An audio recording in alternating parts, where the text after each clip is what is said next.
Salam sejahtera, terima kasih karena bersama dengan saya di Nazlin Unity Channel. Muhyiddin beri alasan MOU kerajaan bertentangan dengan pelembagaan. Alasan yang diberikan Muhyiddin ini kini mendapat kecaman bertubi-tubi daripada pengulas politik, pemerhati politik, dan juga daripada netizen. Kata beliau, semua rakyat yang cintakan negara harus menolak rangka memorandum persetujuan MOU antara kerajaan dan ahli parlimen PN, kata pengerusinya Muhyiddin Yassin. Muhyiddin menegaskan PN menolak MOU tersebut kerana kandungan yang menurutnya bertentangan dengan perlembagaan dan nilai-nilai masyarakat Asia. Namun yang menjadi pertanyaan daripada netizen tentang dakwaan Muhyiddin ini ialah mereka mahu supaya Muhyiddin lebih mendetailkan perkara itu. Di sudut mana yang dikatakan oleh Perikatan Nasional oleh Muhyiddin ini yang kononnya bertentangan dengan perlembagaan dan nilai-nilai masyarakat Asia. Mana satu syarat perjanjian MOU ini yang bertentangan dengan nilai-nilai dalam masyarakat Asia, kata netizen. Jangan-jangan itu hanya satu perkara yang mengelirukan rakyat Malaysia, kata netizen lagi. Tambah Muhyiddin lagi, bagi saya, peruntukan kepada ahli-ahli parlimen pembangkang tidak perlu dibuat menerusi apa-apa perjanjian atau MOU, katanya. Tetapi beliau lupa, sewaktu beliau menjadi Perdana Menteri dan juga sewaktu beliau menjadi salah seorang daripada kerajaan, mereka juga telah membuat perjanjian MOU dalam pemberian peruntukan kepada ahli parlimen. Bukankah mereka pun telah melakukannya, membuat MOU dengan kerajaan, kata netizen. Ini adalah janji PH dalam manifesto PRU15 dan Perdana Menteri sekarang adalah daripada parti PH, kata Muhyiddin lagi. Kenyataan itu susulan tindakan timbalan Perdana Menteri yang kedua, Fadillah Yusof, yang mewakili kerajaan dalam rundingan dengan PN mendedahkan kandungan MOU kepada umum selepas keputusan PN untuk menolaknya dan mengkritiknya secara terbuka. MOU itu menggariskan syarat kepada ahli parlimen PN sebagai pertukaran untuk mendapat peruntukan pembangunan. Muhyiddin mendakwa MOU itu melanggar ahli parlimen PN. Muhyiddin mendakwa MOU itu melarang ahli parlimen PN untuk bersuara mengenai isu kaum, agama dan Raja-Raja Melayu 3R dan tindakan membangkitkannya dianggap sebagai menyebarkan kebencian.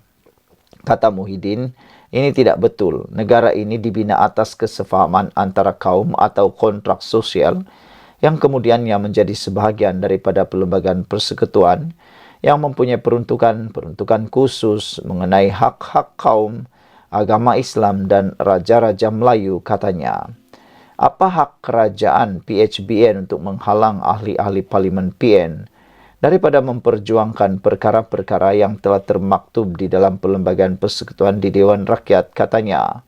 Adakah kerajaan PHBN ingin memedam sejarah pembentukan Malaysia yang merdeka, meruntuhkan teras pembinaan negara bangsa yang aman dan harmoni, menafikan kedudukan istimewa orang Melayu dan Bumi Putra, serta hak-hak yang sah untuk kaum-kaum lain dan menulis semula perlembagaan secara halus menerusi MOU ini, soal Muhyiddin lagi.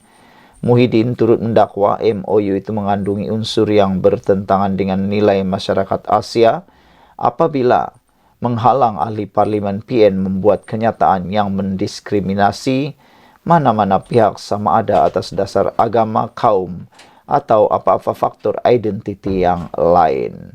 Sekian dulu untuk kali ini. Jangan lupa tinggalkan komen Anda. Salam sejahtera, terima kasih karena bersama dengan saya di Nazlin Unity Channel. Pendedahan demi pendedahan, sisi gelap GISBH mengejutkan seluruh rakyat Malaysia, terutamanya umat Islam.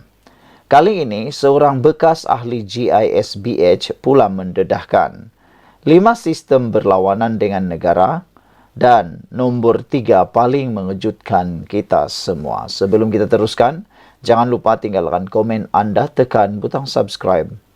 Seorang bekas ahli Global Equine Services and Businesses Holdings, GISBH, mendedahkan. Tindakan syarikat perniagaan itu mewujudkan sistem kehidupan sendiri yang berlawanan dari sistem dalam negara.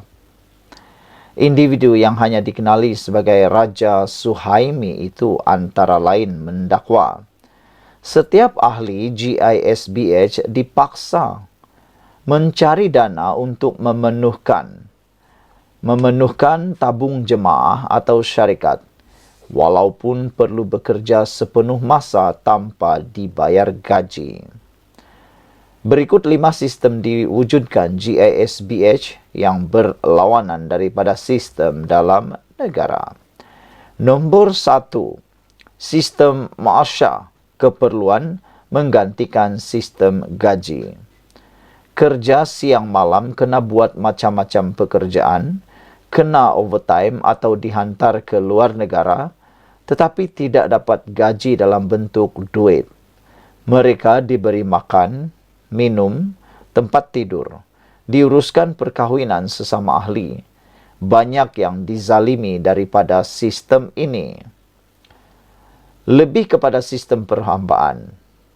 Orang atasan hidup mewah dengan rumah dan kereta yang super mewah.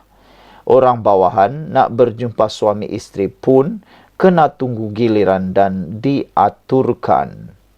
Nombor 2, sistem pendidikan cara jemaah. Pembelajaran dalam kelas hanya sekejap. Kadang-kadang tiada pun guru yang mengajar. Silibus pendidikan pun sendiri. Dalam kelas banyak diajar tentang pemimpin. Kelas tempat menanam ketaksuban. Pelajaran fardu ain hanya yang asas, kadang-kadang ulang benda yang sama sahaja. Kata-kata dan tulisan pemimpin jadi keutamaan dalam sesi pembelajaran.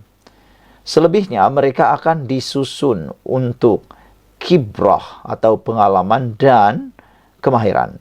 Diserapkan ke projek-projek syarikat. Sebab itu, ada yang berumur 13 tahun, sudah bekerja di kilang atau primis. Ada yang kena kibrah keluar dari primis, seperti mengedar makanan, majalah, dan sebagainya. Bahkan, ada yang dihantar berkibrah ke Sabah, Sarawak sejak umur seawal 14 tahun. Kanak-kanak mereka diletakkan di asrama atau di rumah-rumah amal dan pertubuhan kebajikan di bawah kendalian mereka. Nombor 3, sistem perkahwinan. Dipanggil nikah syariah. Kononnya nikah dalam jemaah lebih sah dan diberkati. Kerana wali yang menikahkan adalah mukmin sejati dan bukan orang luar yang fasik. Ada yang kadang-kadang sudah mengandung beberapa bulan baru pergi buat urusan legal dengan Jabatan Agama Islam. Sebab itu, ada yang sampai berbinkan Abdullah, terutamanya yang berpoligami. Berkahwin dan bercerai semuanya atas arahan pemimpin dan jemaah. Bahkan, pernah satu jemaah diarahkan bercerai beramai-ramai dalam satu majlis. Kononnya proses didikan sang mujaddid. Istri atau suami serta anak-anak yang telah keluar dan mengkritik kesalahan dan kemungkaran jemaah akan dipisahkan daripada pasangan dan keluarga mereka. Ada yang dibawa lari ke luar negara. Sistem ekonomi. Projek-projek perniagaan adalah assignment untuk ahli setiap zon-zon dan negeri. Kebanyakan projek yang dibangunkan dalam zon-zon atau negeri-negeri dipanggil ekonomi strategi untuk menunjukkan kehebatan jemaah di mata masyarakat dan musuh-musuh perjuangan. Sedikit sangat yang menjadi ekonomi komersial yang dapat menjana keuangan jemaah dan syarikat. Setiap bulan akan diadakan majlis khas untuk kutipan duit pada ahli mengikut zon dan negeri. Ahli yang bekerja luar akan top up lebih. Ahli yang sepenuh masa kerja tanpa gaji pun dipaksa dan ditekan mencari duit untuk memenuhkan tabung jemaah atau syarikat. Kadang-kadang mereka terpaksa memohon bantuan dari ahli keluarga yang berada di luar jemaah untuk memberikan mereka duit bagi menjayakan assignment masing-masing. Mewujudkan banyak rumah amal dan badan amal kebajikan juga salah satu cara mereka mendapatkan pendapatan yang banyak daripada masyarakat awam. Nombor 5. Sistem pentadbiran. Pemimpin dan syaf kepimpinan adalah mereka yang dilantik oleh Rasulullah, Imam Mahdi dan guru mursyid dari alam gaib. Untuk mengaburi mata kerajaan dan pihak berkuasa, semua syaf kepimpinan diletakkan seperti susunan syarikat yang biasa. Ada lembaga pengarah, pengarah negeri dan semua istilah dan pangkat yang biasa seperti syarikat perniagaan yang lain.